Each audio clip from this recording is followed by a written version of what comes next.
Hello बच्चों, आइए प्रश्न को पढ़ते हैं। प्रश्न क्या दिया हुआ है हमारे सामने। एक पासे को एक बार फेंका जाता है, निम्नलिखित को प्राप्त करने की प्रायिकता ज्ञात कीजिए। नंबर 1 पे पूछा गया है एक अभाज्य संख्या।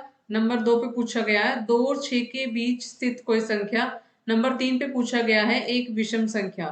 तो देखो बच्चों, यहाँ पर सबसे पहले महत्वपूर्ण अवधारणा।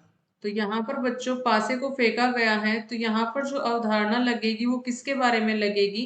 प्रायिकता के बारे में लगेगी। तो प्रायिकता जो होती है बच्चों, वो क्या होती है? अनुकूल अनुकूल स्थितियां।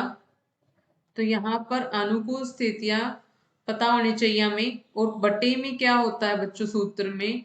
कुल स्थितियां।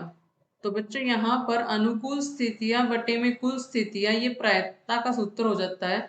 तो यहाँ पर सबसे पहले नंबर पर क्या दिया हुआ है? जब पासे को फेंका जाता है तो वहां पर कुल स्थितियां हमारी कितनी आती हैं? 6 आती है, क्योंकि पासे में जो नंबर होते हैं वो 6 तक होते हैं।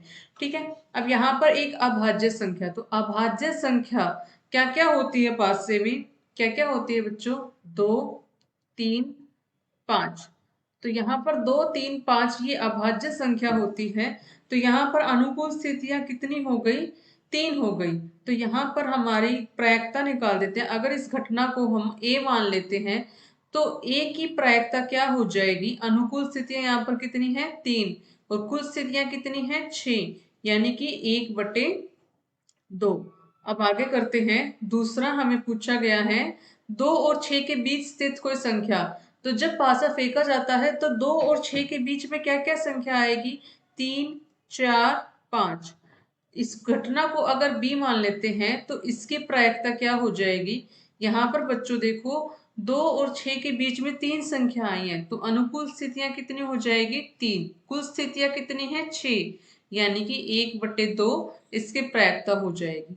तीसरा हमसे अगर पूछा गया है यहाँ पर एक विषम संख्या। तो यहाँ पर देखो बच्चों, विषम संख्या जो होती है वो क्या क्या होती है? 1, 3, 5। ये पासे के अंदर विषम संख्या होती है। इस घटना को अगर सी मान लेते हैं तो सी की प्रायिकता कितनी हो जाएगी? यहाँ पर कितनी अनुकूल स्थितियां हैं? यहाँ पर 3। और कुल स्थितियां कितनी है? यहाँ पर 6, यानी कि 1/2 इसकी प्रायिकता आ जाएगी। आशा है आपको समझ में आया है। धन्यवाद।